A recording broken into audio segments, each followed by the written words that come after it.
I've seen many investors with a portfolio that has no real relevance to their lifestyle and ambitions.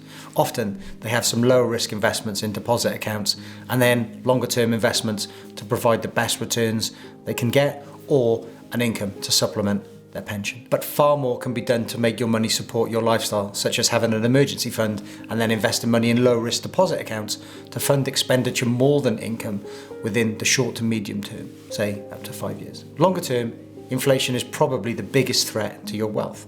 I see an awful lot of people taking too little risk with their investments. People fear stock market volatility, that temporary short-term decline, so they keep all their hard-earned wealth in deposit accounts, safe in the knowledge that this time next year they'll have the same amount plus the interest. Unfortunately, they forget about inflation. If you've got £1,000 in the bank this year and in 1% interest, next year you'll have £1,010. Unfortunately, if inflation is 3%, the buying power of that £1,010 is only £979. The purchasing power of the money is actually decreasing. But the investor doesn't see that. But they do see the cost of living increasing. To counter this inflation risk, over the long term, you may need to take more market risk. But over the longer term, history shows you will maintain the real value of your money.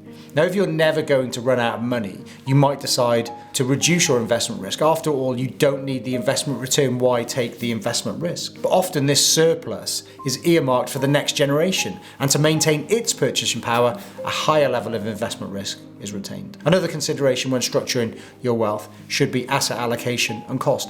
This often has the benefit of enabling you to ignore the financial industry's hype. It's an industry full of people making promises they just can't keep. Promises about beating the markets, picking the best stocks, and promises of high return. If it sounds too good to be true, it probably is.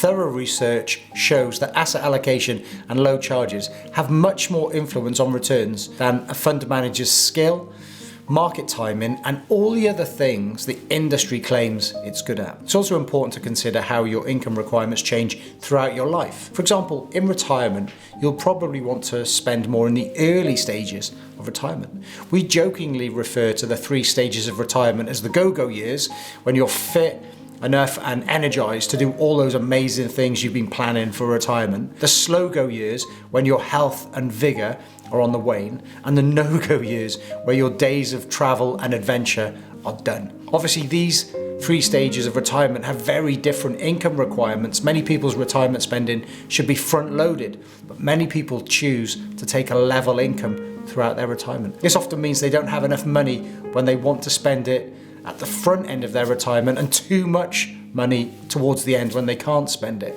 Now, financial forecasting can help with this.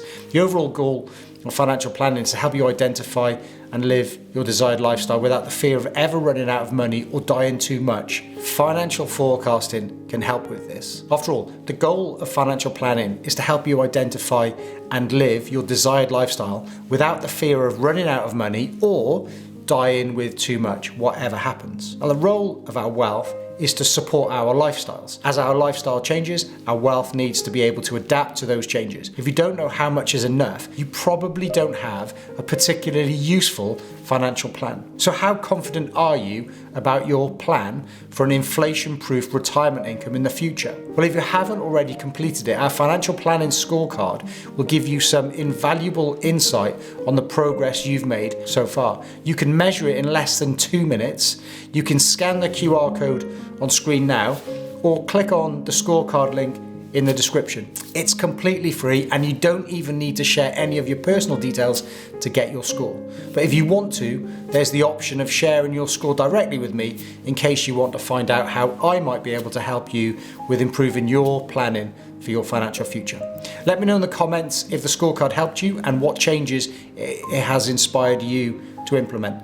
Now, we're looking to grow this channel so more people like you can find our content on YouTube. So it'd be great if you could hit the like button, subscribe to the channel, and ring that notification bell so you don't miss out on our next video. Thanks for watching, and I'll see you in the next one.